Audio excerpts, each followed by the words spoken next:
Hey everyone, it's Friday and I thought that I would show you something cool. This is a 1972 Seeburg Jukebox. It belonged to my neighbor. Originally it just looked like a big brown box because it wasn't on. And he said, "Do you want this?" And I said, "Sure." So for the price of pushing this across the driveway into my house, I had a jukebox.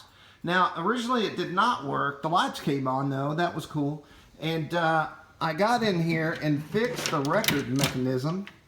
You can see that here. Those are all the 45s, and there's a lot more 45s where that came from. But sporadically, the video would, or the audio would not work, so it might not pick up a record.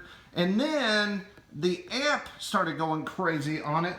So I was in the shower and I was thinking, what can I do with this jukebox? I was going to make it a liquor cabinet, which might be cool. In fact, I could make it do both things, Angela. I could make it a liquor cabinet that played music. That'd be awesome.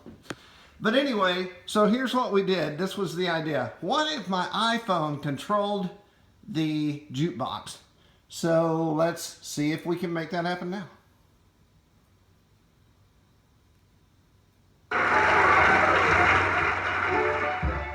Oh. So you're hearing the music out of the phone from the speakers of the Seeburg.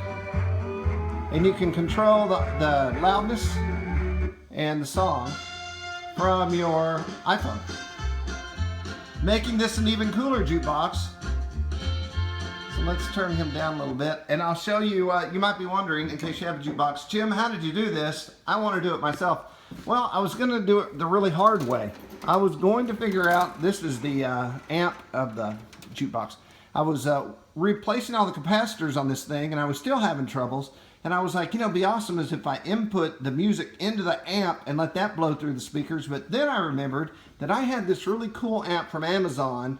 It's not a cheap amp. It's like 65 bucks. So in the Amazon bookcase amp world, that's like a moderate amp.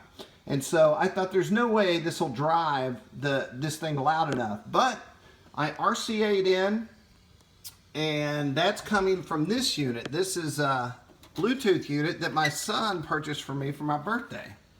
And so this is Nereus. And so I'm not sure what that costs. I'm sure it wasn't much. And that is actually plugging into, there's plugs inside of here, so everything's plugged in from the inside of the amp. Then it has Bluetooth out to the RCA in, and then I figured out the speaker wires coming off of this amp, and I just connected them here. And I was really blown away when it actually worked. So that's how you take a 1972 amp and make it run off your cell phone.